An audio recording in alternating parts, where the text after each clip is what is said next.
Chelsea versus Manchester United. They're about to start their match. And it has been a lot of talking between the fans, Manchester fans and Chelsea fans. Let's go hear what the fans have to say. This is Premier Sports Fan Center.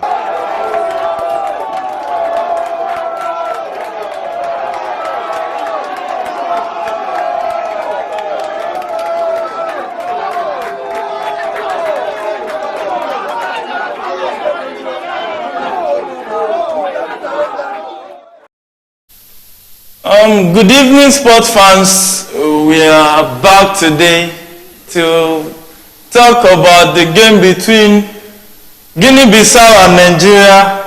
If you remember, on Friday it was a game filled with lamentation, complaints here and there, but we hope today that they will at least give us a reason to smile. So you are welcome to Premier Sports Fan Center.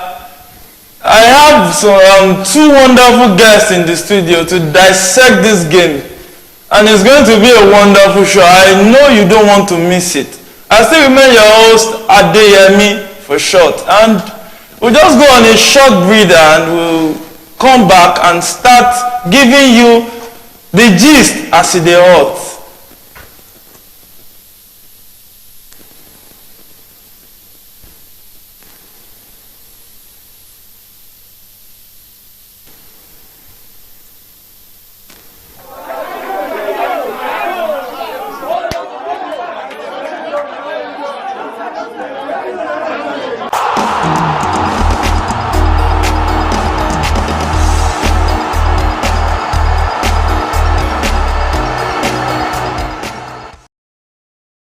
You're welcome back, viewers.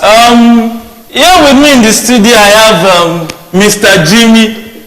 Mr. Jimmy, you're welcome. Thanks for having me. And I also have the veteran himself, Dr. Yinka. You're welcome, sir. Thank you, Yemi. Thank you for having me. Yes, sir. This evening we are going to be talking about three matches. We'll talk about the Guinea-Bissau-Nigeria game. We'll talk about the game between Angola and Ghana. Angola just took the lead 51st minute of the game.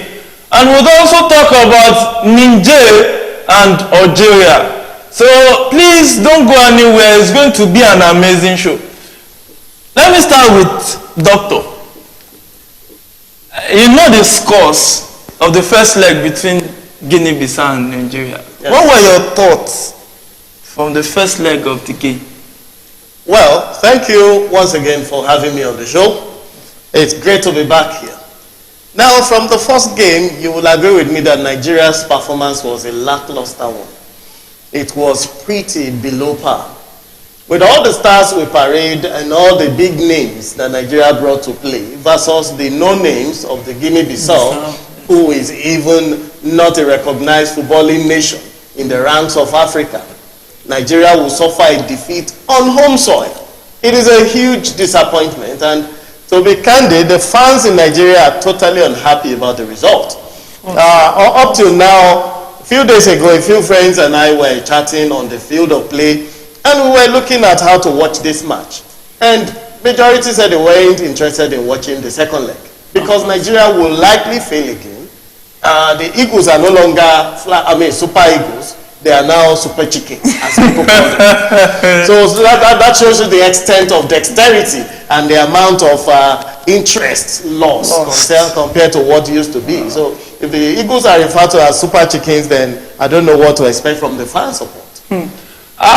If they refer to Super Eagles as Super Chicken, I don't blame them. They gave them a reason to. Of course. And Mr. Jimmy, looking at the game on Friday, you saw how poor the guys were. Some news came out that some of the guys, some unsporting behaviors from them before the match. Do you think all those excuses really affected their performance, or it was just an error from the tactical approach of the coach?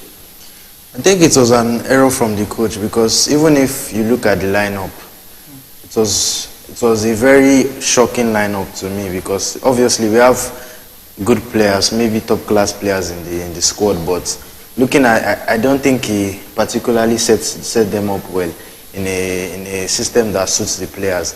And looking at these players, many of them are top professionals in the highest level. So I don't think it has to do with the players being unprofessional. And coming to this game right now, because as we are currently at the 55th minute of the game, and Nigeria is still leading a goal to nil. The coach, Doctor, played the same formation on Friday. Yes. The same 4-4-2. Yes. Our traditional formation. Yes. As Super Eagles. But now Nigeria is leading. What do you think changed? Well, if you look at the formation, today's formation, you'll agree with me that a few different, just a few changes were made in the formation that started today. The likes of Omero, Ajayi combination in the back is expected to be tougher and more resilient. And then we have a Sanusi somewhere, and he's playing from the left defense. And Osayi will continue to run from the right. Now, in the midfield, Ndidi was not in the starting lineup today. Yes. So, Ndidi is somebody that just came back from injury, and he hasn't been playing regularly, even in Leicester City. Now, bringing him into such a game, he decided, these games, 3 points are very key. Yes. In games like this. Yes, sir. We have 4 teams playing together, and you need to take advantage of your 3 points. Unfortunately, home advantage plays a lot of role in football. Coming to Abuja to play against Guinea-Bissau was an advantage to Nigeria, which was bundled. We were supposed to have 60,000 fans or something in that stadium cheering Nigeria. However, we lost all that support. Now Nigeria has to go over to Guinea-Bissau and try to win with just a few hundreds of supporters. And that's going to be a tougher hill to climb. Now, if you look at the statistics today, I think the lineup today is hungrier than what we had the previous match. Because in the first half of the game, you could see the 10 shots Nigeria had at goal compared to the 7 Guinea-Bissau had. And we had possession of 58% against their 42 in the first half. Made a lot more passes, which means Nigeria was more in the game today, making more attempts, more aggressive. And that shows you the tenacity of the, shall I say, the new players that were added versus the tired legs and possibly fatigued legs that played the former one. So, looking at that, the changes made to the team. Jimmy, when you look at the approach today, you see they were playing forward, trying to attack. But they've not been able to really place the right passes at the right time. What are those things you see that have improved in this team since what we saw on Friday? We saw a couple of changes in the lineup, and like I said on Friday, I don't think Iwobi and Ndidi in a double pivot is balanced enough for the midfield. It's like a defensive midfielder and an attacking midfielder in a center mid position. So obviously Ndidi is not in this lineup. I feel like it's more balanced now, and we've played better than not particularly outstanding, but we've played better than the first leg now, and we just need to continue like this. Doctor, sir, like on Friday, when we saw those errors, let me bring our mind back to the World Cup. When Brazil lost, Neymar was crying. Neymar is huge. Neymar is an institution on its own. Absolutely. And he was crying like a baby. That explains the passion. Mbappe, which is another big name, was playing as if he wanted to die on the field for France. And so was Lionel Messi. And even Lionel Messi, he was in tears. He got to a stage, he was overwhelmed that he could, you see the passion, you see the drive, even at that age. He got to a stage, he was playing with pain. during the World Cup. Now, looking at that, do you think Nigerian players, I can only exempt Osimhen, do you think the others are playing with the passion to die for the country on the field of play? Oh, well, I will want to differ a little if you want to compare their performance at this level to what happens at tournaments like the Nations Cup or the World Cup Mondial. When you are on that kind of profile or that kind of level, your output is exaggerated. In fact, you're going to do 150% or whatever you do normally. However, to get to that position, you also need to put in your best. That was a beautiful shot. That Osimhen. That was a beautiful shot. It was a good attempt. Yes, it was a keeper that actually put a hand to it. Otherwise, we would have been celebrating the second goal for Nigeria. So, as I was saying, these guys we speak about, top level footballers who have their heads on their shoulders and they have very high hopes. And we're not going to exempt individual personalities from this. You mentioned Neymar crying, Mbappe crying, Messi putting in the best, Ronaldo crying. It tells you their personal expectations of themselves in those tournaments. Yes. However, if Nigeria loses to Guinea-Bissau and everybody walks away, shake hands and grant him press interview. It is a shame. It is not only shameful, it is demoralizing to the support team. It is demoralizing to the fans. At least we expect some show of remorse and on the field put in some effort. It won't be did so much in that Friday's game. Sir, the Friday game, yes, when Guinea-Bissau scored, I was expecting a reaction. I didn't get any. What I was seeing was possession-based back pass football, where you play. And the kind of possession football they were playing was not aggressive. It wasn't defense opening. They were not penetrating, penetrating passes. Osimhen was all idle there. It was like a guy or like a lion caught in the web of the hunter, and it was just there, nothing. Viewers, is the 62nd minute of the game, and Nigeria is still leading a goal to nil. Jimmy, I want to make you an octopus. Do you see this game ending this way, or do you still see more goals? From who? Or your final score for this game? From what I've seen, Nigeria have been better than the first leg, like I said, and I still see another goal for Nigeria. And if I'm to predict from here, I see a 2-0 win to Nigeria. 2-0 win. Yes. And you know, we spoke about 4-4-2 on the show on Friday. Do you now see if can this formation really work for this team? So with what you have seen so far today? I won't say I've seen enough, but particularly I would prefer another formation to get the best out of the players we have than a 4-4-2. That's almost a goal. A more attacking formation. They missed the chance.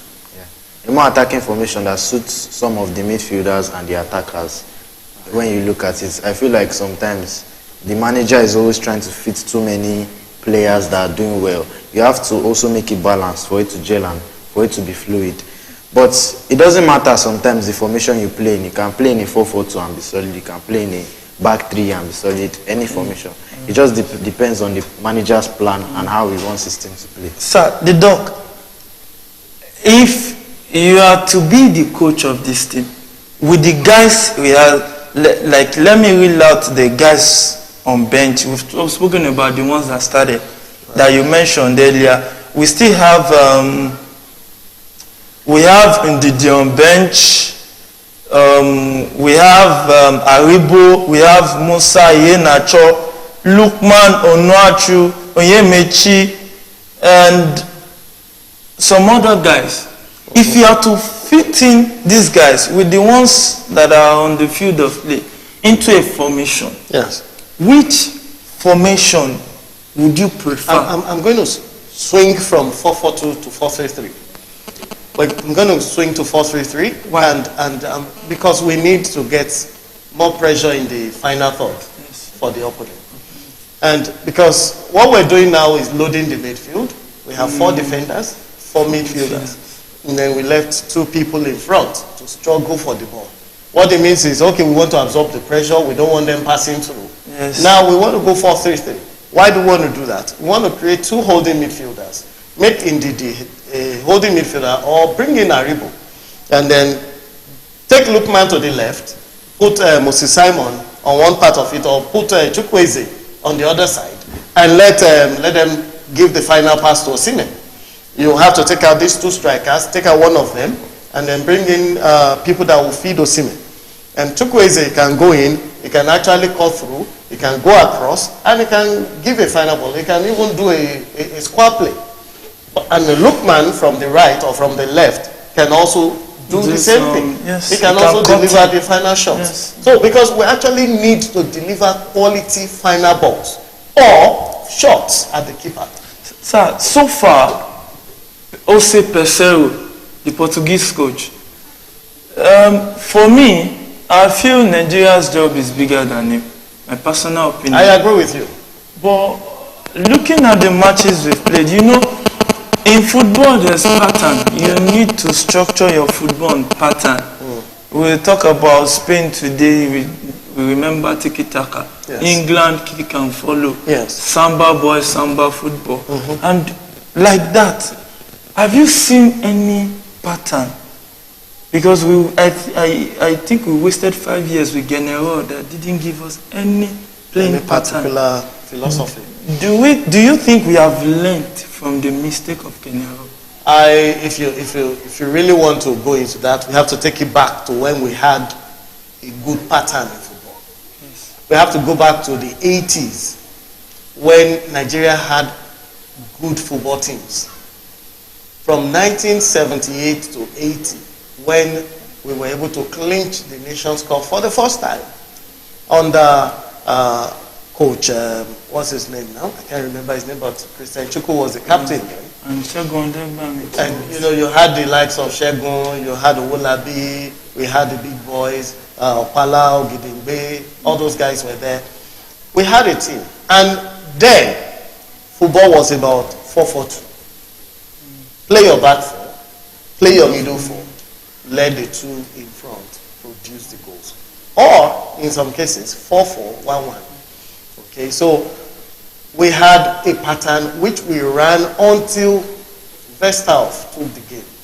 Vesterhoff took charge of the football from the late 80s, about 89, 90, and then he took the team to the World Cup for the first time in 1994. But within that 4, 5, 6 years of Vesterhoff running the team, he was able to create an identity for the Super Eagles. Before then, they were called Green Eagles. It was during the time of Vesterhoff that they were named Super Eagles because they actually became Super. Okay, so the Super Eagles, when we had this comfortable 4-4-2 formation. You had a Rashidi Yekini in front playing with Amokachi, or you had a Rashidi playing with Samson Siasia. And, you know, from time to time, an Amunike goes through, or if you need it, goes through, but their default position is right midfield and left midfield. But you can see an Amunike going through into the 6-yard and then delivering the final pass or getting the goal himself. So we ran a comfortable 4-4-2 and we had a team pattern until that particular team winned out. And that was between 98 and 2002. So because at the World Cup of 1998, our team performed beautifully well until we had to face Denmark. We defeated Spain. We defeated Spain 3-2. Last game. We faced Denmark and then we lost woefully, you know. We couldn't hold up on that. That was a terrible day. Yes, but between then and now, okay, so this is where I'm coming to. Between then and now, we have been playing hanky-panky, try and error, bring in this coach who runs it for 2 or 3 years, get him off, bring that, bring this. We brought Olise, he was trying to build a team of Guinea-Bissua, of Iguavon. We've not even given Iguavon enough time. Yes.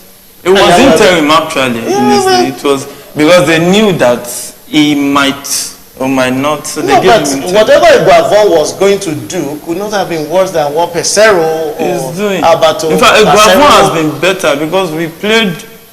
Sir, looking at the Nations Cup and the way Iguavon played, don't you think if we had kept him and gave him more time, he would be doing better than Pesero? Absolutely. To be honest with you, Iguavon's team was the first that went to the World Cup for Nigeria. How many World Cups has Pesero played for his own country? Iguavon's team was the first that went to the World Cup. He played in 1994. In fact, he was the one that committed that foul. Let's forgive him. He committed a foul that led to the penalty that took us out, or that took us out against Italy. Otherwise, we would have recorded a quarter-final appearance. Wow, Ghana just equalized. Wow. At the 73rd minute of the game, Ghana just equalized. Beautiful. Wow, this game is coming alive. A goal scored by Bukari. That's beautiful. Bukari. That's beautiful. That's the kind of prayer we're not praying for Nigeria. We reject it. We have to go spiritual on this. Yes, we reject that kind of But spirituality don't win games. Games are won on the field. But there's a God factor. In economics, we call the invisible. There's a God factor, because if there wasn't a God factor, going towards the end of the game against Italy in 1994, Nigeria had no business committing that penalty. That mistake to Baggio. It was terrible one. It was just a minute or two to the end of the game. Committed an error, left the ball for Roberto Baggio, who took his shot in, and we were in extra time. That was an ill luck kind of thing, and we don't want that happening here. We hope it won't. We sincerely hope it won't. Jimmy. So far, not bad. I won't say so far so good. It's not bad. But looking at this game so far, what are the things you would like to see change in the way the national team play? I would like to see more of the midfield. I have to agree with him. I feel like we will be much better and fluid in a 4-4-3-3 formation. I feel like we're looking more direct in this match, I have to say, than the first leg. We have had a lot of chances. We could have easily been 2-3-0 up by now. But if I like to see something, I like to see the midfield. I feel like our strength is in our attack. We have a lot of good attackers: Chukwueze, Osimhen, Lookman, even Enacho. But we just need the midfield to balance. The midfield is the heart of the game, just to balance it out and to feed the attackers. Sir, the doc, do you think the errors going on in the Nigerian league is taking a toll on our national team? Well, you can't separate your home front from your performance outside. If your home is settled, you will likely perform better when you face outside. Yes, if there's peace and understanding and organization at home, it will actually reflect when you show outside. Our home front is in a poor, shabby position. The Nigerian local league, called whatever names they may be, has gone from very good to bad, and now is almost not there. The only things they do now in that league is to produce players for scouts, and they are out, which is not what used to be. We used to visit the stadium in the 80s and in the 90s, and we enjoyed visiting the stadium. And so, what was the games like then? Like, what was the atmosphere in the stadium? No, the stadiums were usually filled to capacity. I remember Liberty Stadium in Ibadan then. That was about the largest stadium we had in Nigeria and possibly West Africa back in the days. Liberty Stadium will be filled to capacity whenever Shooting Stars, formerly called IICC then, was playing against a Julius Berger or Stationary Stores or Rangers of Enugu. There was no Yimba back in the 80s. Yimba came later. But Rangers of Enugu, Stationary Stores, Julius Berger, Those were the arch rivals. And then came Leventis, Leventis United.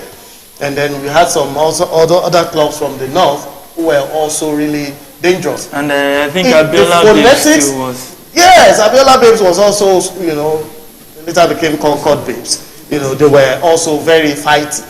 The phonetics, the dynamics was really strong.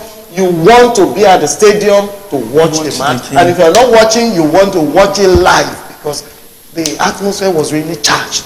Sir, if you are to fix it, what would you do to promotions? The first thing we need to do is to promote. But how do you promote and sell a bad product? That's the first thing. So what we'll do is we want to promote, but we want to repackage. All right? So we want to restructure, we want to repackage, and then we want to promote. So we want to do everything pari passu. You're looking for promoters, you're looking for sponsors. At the same time, we're repackaging, we're restructuring. Some structures are important. One, player remunerations must be attractive. Number two, the clubs need to maintain their contracts. When they give out contract, they should stick by the tenets of that contract. A lot of them don't pay these players. They hold them. These players go hungry to play matches. Yeah. Some of them travel by bus for a day and a night. Let's say from Lagos, you're going to Gombe. You travel a day and a night in the bus, and then you get down, you have a meal, and then the next thing you are playing a match. For like 2 days, you've had only 1-2 meals. And you're a sportsman. Well, how do we get your optimal performance in that situation? So a lot of these players are not well paid, number one. Number two, they are not paid in time. They are not paid their full remuneration. Guinea-Bissau just got an opportunity at a very dangerous position. We hope we won't be lamenting or opening the book of lamentation again. Because there's something that Jimmy too, you notice that the Nigeria, we don't stop going back to the drawing board. I think that board now should be destroyed or something, or maybe worse than it was, because they must have overused it without getting any result. Now, Jimmy, looking at what we have at our hands, with the coach we have, with the guys, their attitude towards play, their level of understanding of what the coach wants, do you see us going anywhere with this current crop of players and the coach in the Super Eagles? You mentioned the attitude of the player.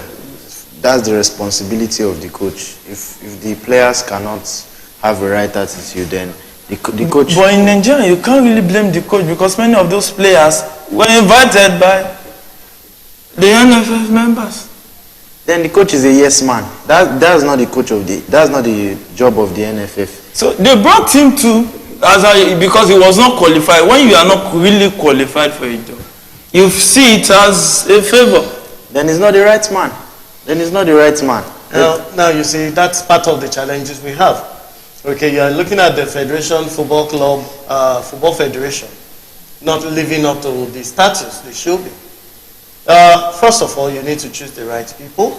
You can't put round pegs in square holes and expect them to fit. They'll be there, but they won't fit. Pesero or Pajero or whatever, pardon me. I actually don't know his history. I read he failed successfully in Venezuela. In Al Sahad, moving from Al Ali, and then coming to head coach Nigeria. No, he came from Venezuela and he failed successfully. Yeah. Failed woefully, you mean? Yes. And then he came down to come and coach Nigeria. Nigeria, which is in a state that needs rebuilding. And now the NFF, or whatever configuration they have, is still naming players for him. And the guy is so unfortunate that he can't even pick 3-4 local league players. He would be able to really talk, because these guys didn't give him on a platter of recommendation. He, as the coach, should have 1 or 2 things to add to the team. Yes. That's what we're saying. Even as far as football is concerned, the NFF has no business picking players for him. Because these players, once they have the language, the understanding that, either we play well or we don't, we get the call up. Of course. Where will the attitude come from? I saw Brazilian players, whenever they receive the call up, they are happy. Of course. Because they know that it is a privilege. You can be best in your team and you still won't get called up. Because there are a lot of let's not digress a little bit and talk about how we have lost it in the area of getting talent.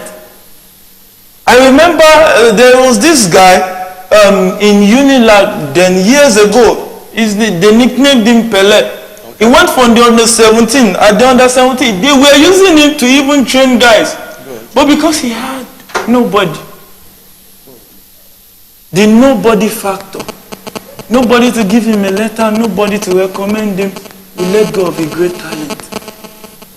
Sir, what do you think can be done to this? Because Nigeria's football is at a state of emergency, like emergency ward. We need to rescue it. What do you think can be done? Because they said, even the Holy Scripture said, if the foundation be destroyed, what would the righteous do? They're not even the sinner. If the foundation is not solid. So what can we do? Now let's look at the challenges. The challenges, first of all, is that the Football Federation, if I heard you well, is not giving the coach or the technical advisor a free hand or the power to do his work. If that is the situation, then we need to restructure the organization. Number two, what kind of contract was signed with the coach? Yes. I remember one of the things that caused disaffection between the NFF and Samson Siasia back then was his refusal to go with everything they said. He wanted to have his input in the team to get his results. However, they were waiting to pounce on his failures whenever it didn't go his way, which means that he didn't have the backing of the boardroom while he's out there. But if you must succeed as a coach, you need them. But they also need to take their hands off the coaching of the team. So that structure needs to, first of all, be destroyed and must be restructured. Number two is that we need to have local talents also built into the national teams. What did we do with our CHAN? The CHAN was an opportunity to use local players to play the African Cup. It's supposed to be home-based kind of African Nations Cup. That's the home-based edition. What did we do with that CHAN? How far did we go? Where are the talents? Where are the talents we discovered? Did we look for the best players in the league? Or we looked for those who bore our names? Sir, from our ethnic this groups? brought me to something. My role model said something. He said the last under 20 was the agent-based team. That is, a national team formed from players that were brought by agents. Not really scouted from the street of Lagos, Ajegunle, or go to Edo State, so how do you go expect us to Warri and all. So there are talents that are wasting away in this country. We have a lot of young people who are under 20, who are playing football in various academies across the nation. But because of the you see, we still have to separate corruption from football before we can get the kind of results we want. Irrespective of how much we say it, if they're not ready for that change in that football federation, we're not getting anywhere. A quick update for our viewers. It's the 86th minute of the game between Angola and Ghana. And it is 1-1. The first goal was scored by Joao, a penalty for Angola at the 51st minute of the game, and an equalizer at the 72nd minute of the game by Bukari. It has been a very, very tight contest between Angola and Ghana. the ball possession has been 50-50. Goal attempt 16 in favor of Angola and 7 in favor of Ghana. 4 shots on goal for Angola and 2 for Ghana. And even 14 free kicks for Angola and 10 for Ghana. So far, looking at the Ghanaian game, Jimmy, Ghana was very poor. World Cup qualifier to the playoff, they just faced another weak team, Nigeria, that made them qualify for the World Cup. Do you think the Ghanaian football, as you know, because after the World Cup, Ado, their coach resigned and went back abroad. There's been a new management. Do you think Ghana now has the signs that they are beginning to get it right, like the team that got to the quarterfinal 2010 FIFA World Cup? Well, speaking of Ghana, they are also known across Africa. If you are looking at the giants in football, Africa, yes, Ghanaian players are also known. Kudus is a Ghanaian player, and he has been brilliant this season. So I feel like their previous manager, I don't know, I feel like it was actually decent because it was good. It was good, yes. But even as bad as they were, they still managed to beat Nigeria in the qualification, yes. And we didn't go for World Cup. So we'll just see how it goes under their new manager. Oh. Sir, Algeria is leading a goal scored since the first half as early as the 6th minute. Yeah. In the 84th minute of the game. Okay. Algeria was, I think, was the Nations Cup winner a few years ago before Senegal took the crown. Before Senegal, yes. Do you think Algeria is beginning to go down? Because if you look at the World Cup qualifier, they lost surprisingly to Cameroon after winning the first leg. They came to lose at their backyard. Well, if you look at the trend of the qualifiers, there were a lot of disappointments at the World Cup qualifiers. Nigeria was one of those disappointments. Algeria also fell. And it took Egypt a stroke of luck to even go through. Egypt will have fallen through. I wouldn't use that to judge their position, considering that they are back in the game now. They are fighting for the Nations Cup. And let's not forget that football clubs or teams are built around players. At the death or the dusk of a strong team, when the players are winning out, you need to build another team. So I think Algeria might be passing through that phase, but they are not doing it badly. They are playing Niger now, they're playing the Republic of Niger, and they will likely go through with their 3 points in this match. But sir, the Algeria we knew, Niger would be like 3 goals down. Well, let's not forget they are playing on an offensive soil. They are possibly in the country of Niger, and we need them to just get their 3 points on the away soil. You can't even tell the condition of the field. And they've dominated possession. They have 65% compared to 35% of Niger. Yeah. They have, even Niger has more free kicks, 30-10. 1-1 goalkeeper saves. To me, maybe Niger just is playing a pragmatic football. Just, giving the possession to Algeria and trying to hit them on the counter. But it seems with other attempts, the game has been a bit more balanced.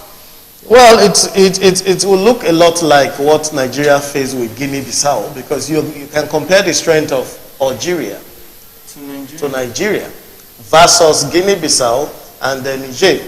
Okay, because these are underdogs in African football.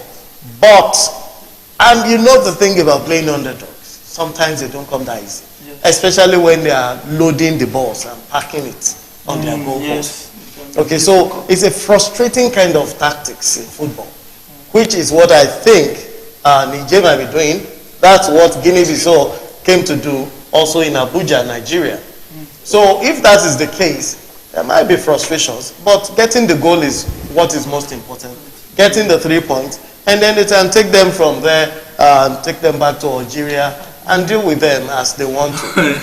That's what I think about that. But actually, they've played the first leg, and the first leg, Algeria also won narrowly, 2-1. 2-1. And now they're leading 1-0. And so it only points at the present strength. As much as we don't want to say Algeria is the only one, depreciating, Niger may also be coming up. Yeah, of course. So let's not forget but that. But I still believe that there are still minnows in football. Of course. There are teams that have pedigree, that they have history, and they have talent. So, Jimmy, you still play football. You are trying to, yes, you are under an academy. Realistically, what are the challenges you are seeing in this current Nigeria space of grooming talent and bringing them to the limelight? What are these challenges that you have seen so far? I think if you speak to anybody in my position, he will tell you the same thing. And I think I speak for every aspiring footballer, teenage footballer, that if you don't have contact, like you said, or connection, the best thing is to go abroad, because this country doesn't do enough, should I say, scouting. They don't, even in the academies, it's not promised. It's not promised anywhere. So most of our footballers, you see them, they don't make it here. They make it abroad. And if you want to lend your voice,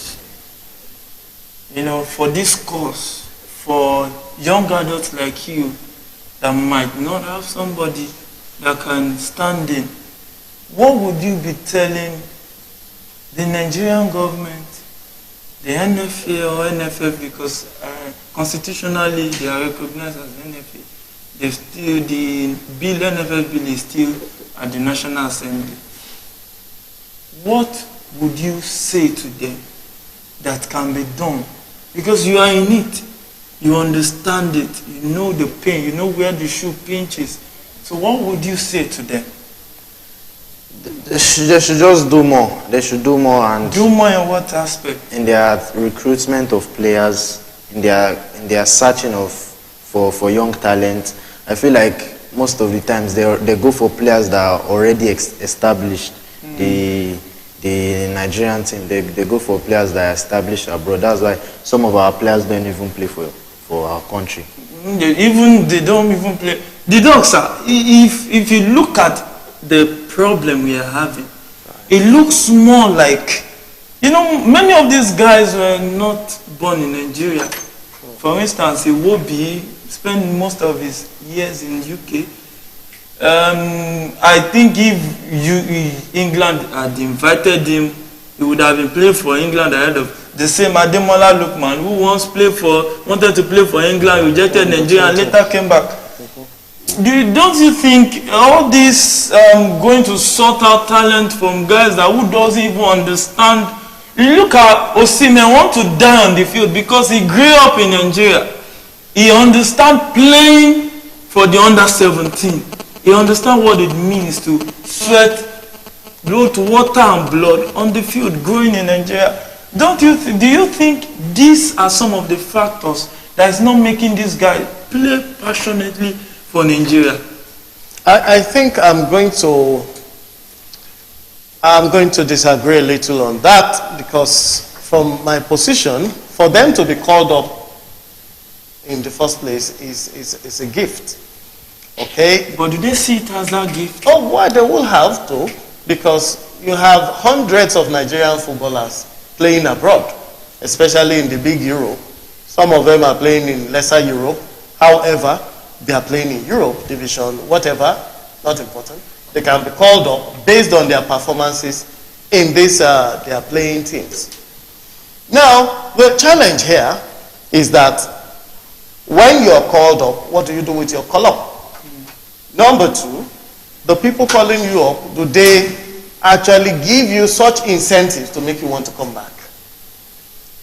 And just like you said, how do they see their call-up? Do they value it? Do they cherish their call-ups? Do they see it as something they should fight for?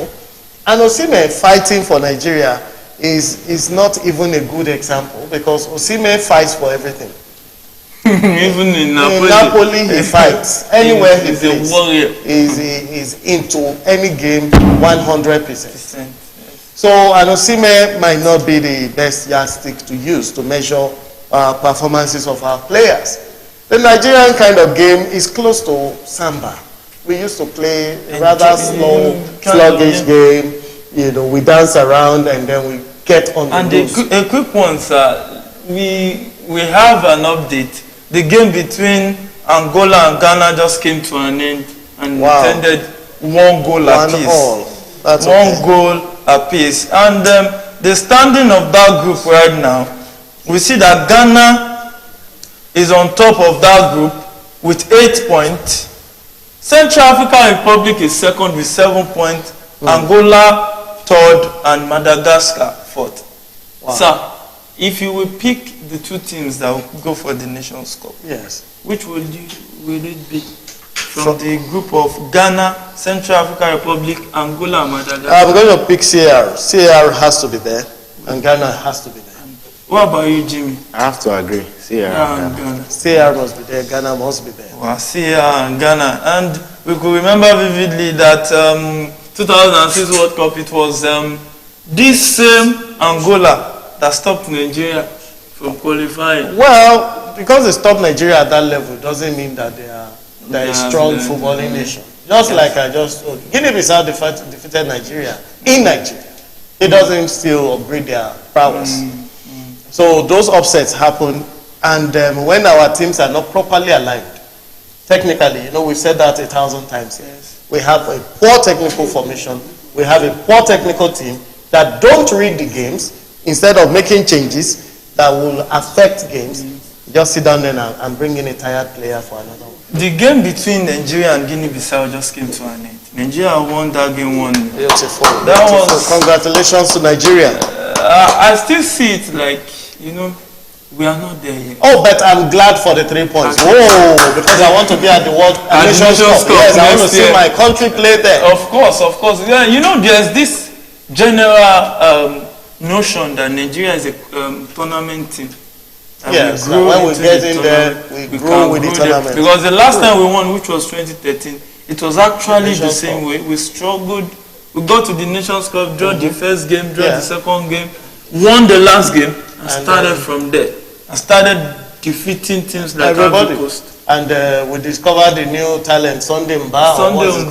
From the national our league. That tournament, we didn't see him anymore. No, they've removed the professional from the NFF. So let's talk quickly about the new government of the NFA, Ibrahim Bousso. Okay. You know, to be fair on him, he just took the office late last year. He has barely just 3-4 months that he has used in the office. Right. He has made some changes. Okay. There's a specific kind of miles or kilometer that a team can travel now. They split the league into 2 groups.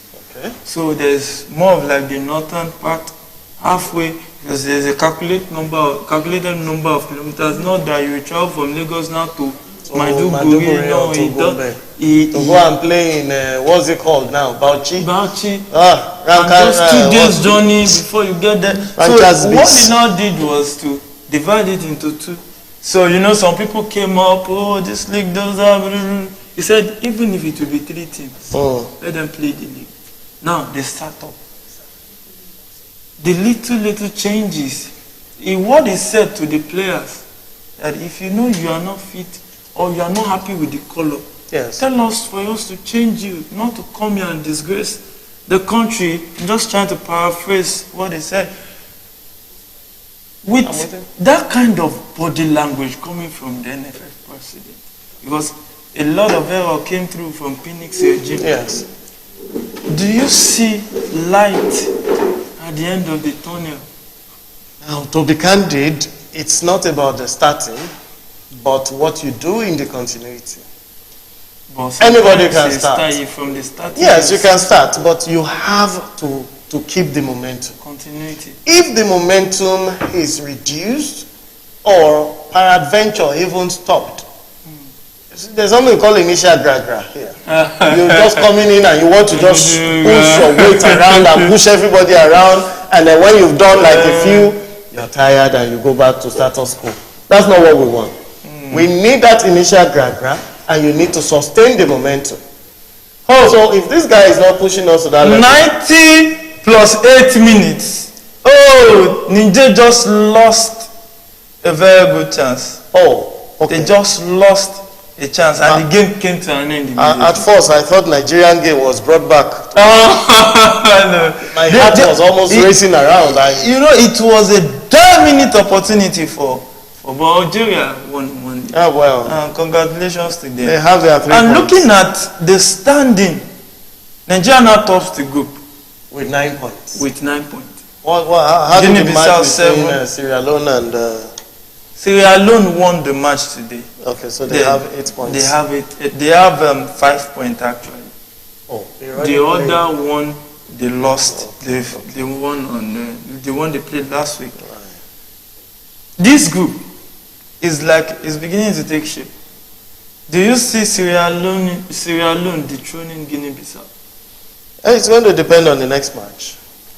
If Guinea-Bissau assumes Sierra Leone is going to be in the kind of position like our Super Chickens were, then they will have themselves to blame for it, because the Sierra Leone I know will want to come back.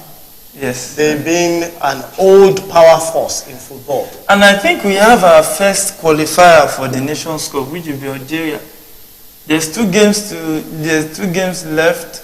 Tanzania has not played, but the third on the group is Niger with 3 points. And Algeria already has 12 out of possible 12 points. So I actually see Algeria and Burkina Faso going through in that group. Algeria and Tanzania. Is Tanzania, not Burkina Faso? You mean the group A? Oh, I'm looking at another table. Okay. Tanzania. And Jimmy,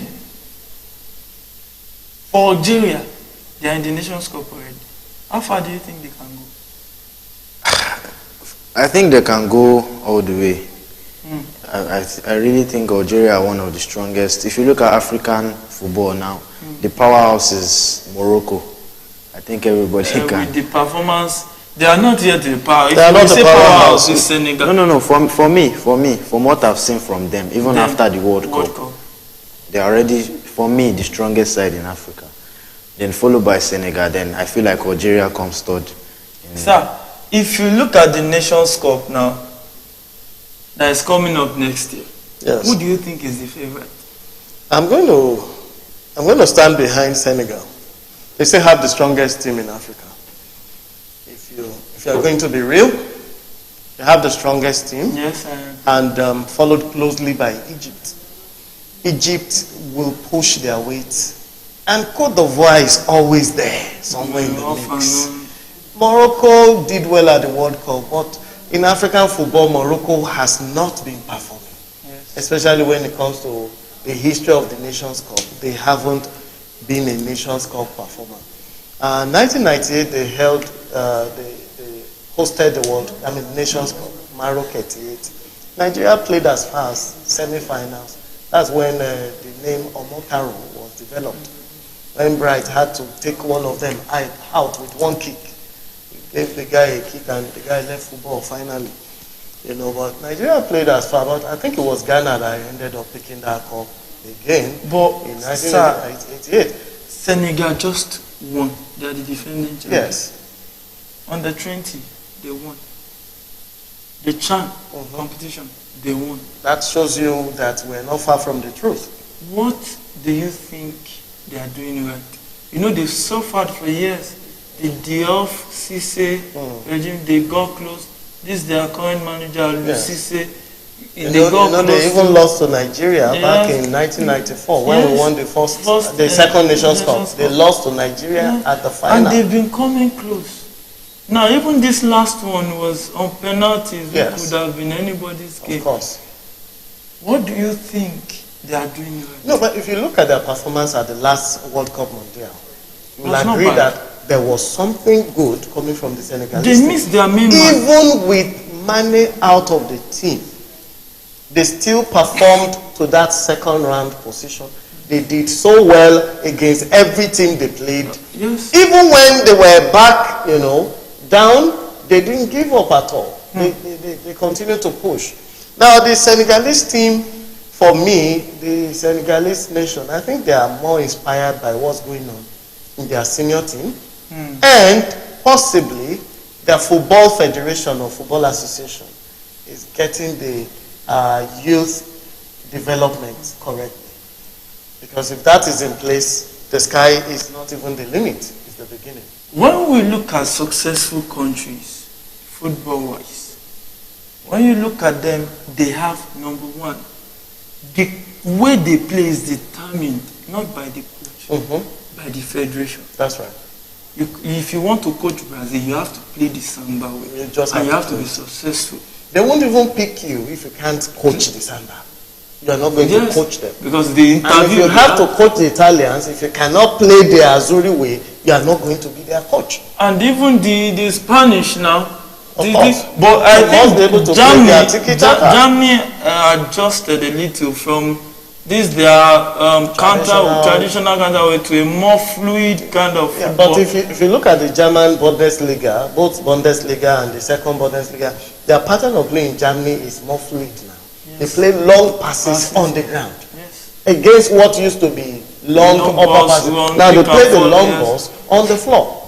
So they are more fluid and their academic structure. England is getting more fluid. They are trying to adapt to that structure. So is it like a wave in football, switching from the conventional way to the new Cinderella way? I think there's no taking it. Football is evolving. And like every technology that evolves, football is experiencing an evolution. I had to compare with some group of people the strength between the likes of Lionel Messi and Ronaldo versus the Pelés and those guys of those days who were fantastic. The Pelés, the Kubalas, the Maradonas who came a little later. Someone said, they played more physical football. The football was more demanding then. Football was more challenging. And I told them, I said, look, back in the days, the knowledge and exposition of football was basically analog. Yes.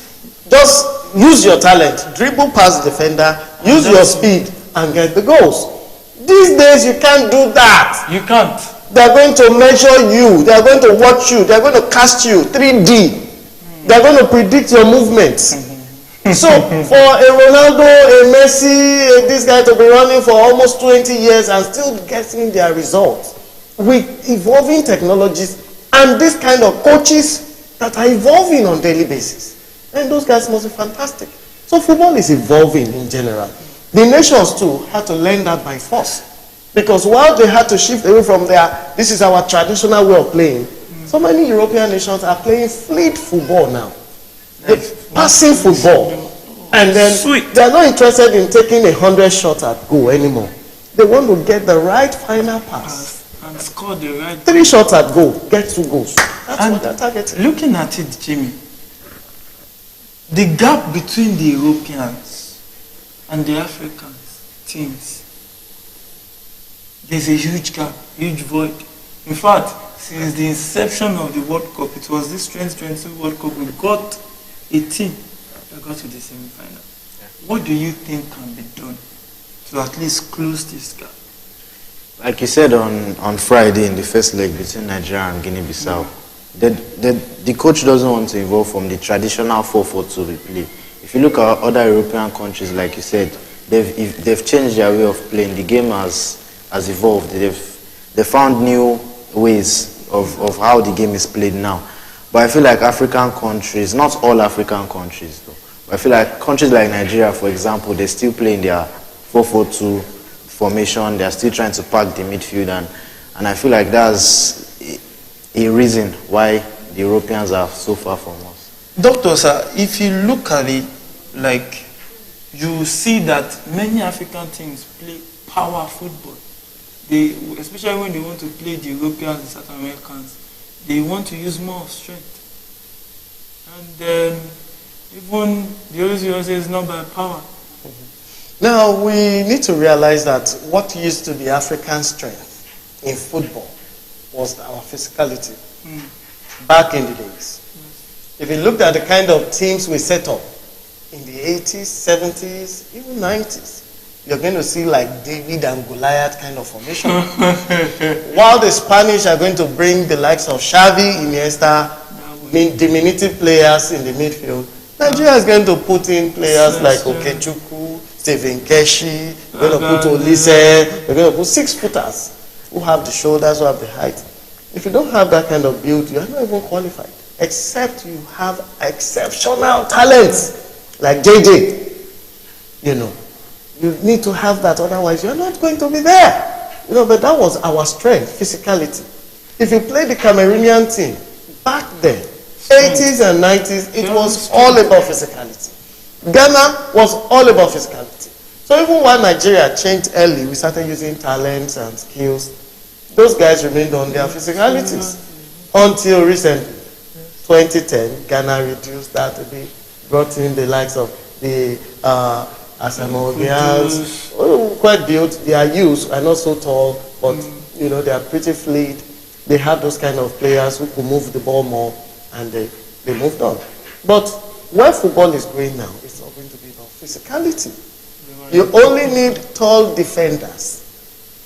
And tall defenders are not that tall needed defenders in all the parts of the defense. Lautaro Martinez is not tall, and the guy is doing exceptional. Yes, but you have an advantage if you're a tall defender. Yes, of course. You Even can the goalkeeper tower above the attacker. Yes. So central defenders, you need tall defenders. But on the flanks, you don't need any tall people on the flanks. You can use the likes of Sergio Des, or use the likes of, what's this guy's name? All these guys who are short. You can put them on the flanks. Jordi Alba's kind of, those are diminutive players. So football is moving away from being physical to maximizing talent and being able to set up your technique based on the players you have, or base your players on your technique. And a quick result, I want to read out the result of the matches that has been played today. Central African Republic defeated Madagascar 2-0 today. South Sudan lost at home to Congo 1-0. And Angola played a 1-1 draw against Ghana. Nigeria won a goal to nil away to Guinea-Bissau. Then Algeria also won 1 goal to nil.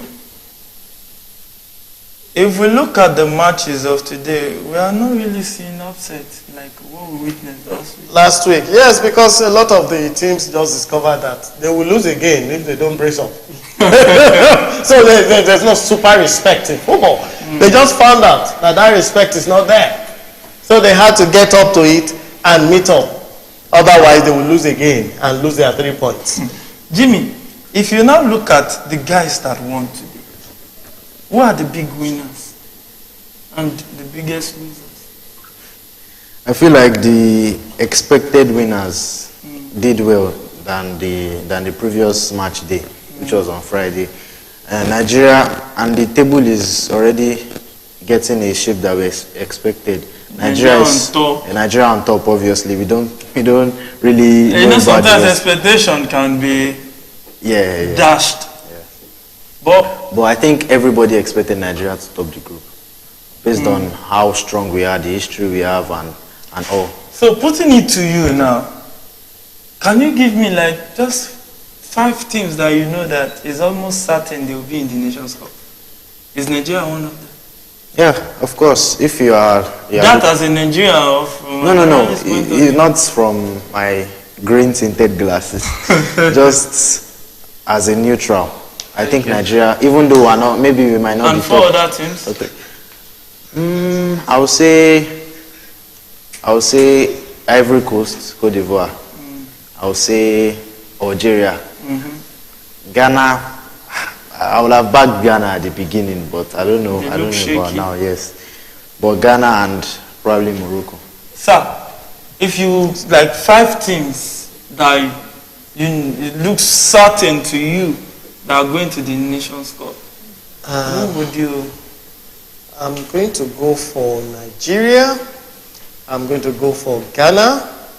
I will go for, what's it called? I'm going to go for Algeria. Then I will go also for Côte d'Ivoire if they are not in the hot spot. From the way it looks, Burkina Faso should also go through. And Cameroon should find their way there. At any rate, we should find Cameroon, Nigeria, Burkina Faso, Senegal, Côte d'Ivoire, Egypt. At least we're expecting like 10 powerhouses. South Africa should be there. And for you, sir, who do you think should win the Nations Cup? On with the trophy? Oh no, for that we need to cross our fingers. That's still until January next year. We have to look at the trend that will happen between now and January before we can do that. But with the way Senegal is playing, they will play in the finals again. Jimmy? For me, I think Senegal is expected, like you said, to at least reach the final. But for me, I will go Morocco. You will go Morocco? Yes. Why Morocco? I have a strong belief in Morocco. I honestly think they are. Is that from the analytical part or the spiritual feeling? No, from the way I see and from the way I analyze the way they play, from the World Cup, since the World Cup I've been saying develop the feeling. Yeah. Now you're not in love with them. Yeah. They're my second. But you country. know, breakfast. All of us. Now Morocco has to face the litmus test of South Africa and Zimbabwe. If Can be tricky. Oh yes, because I'm thinking South Africa has a way of finding their way to the Nations Cup. And since it's just, how many people from the group? 2. They might just make it, but Zimbabwe could be, a little bit clumsy for them. But Morocco should make it to the Nations Cup. But I don't see them winning it. Sir, why do you think Senegal will win it? Are you also in love with Senegal? Senegal is consistent. As it is in the ratings of FIFA and CAF. They are the top African football. They've been consistent for years. Yes, and they proved that to us in the last edition of the Nations Cup. They proved it to us in qualifiers of the World Cup. They were at the World Cup to prove it to us too, that they were not a fake. And when you look at them playing, I see those attitude in Senegal, Egypt, the passion, the desire, the will to play. Although Ghana came close too. Yeah, they came at the World close. Cup, but they woke up. That was at the World Cup. I'm talking about even the qualifier, yes. The Nations Cup, everywhere they want to die on the field. Yeah, Senegal has also. Don't you think we have a lot to learn from Senegal as a Of course we do, but are we willing to learn? That's another question.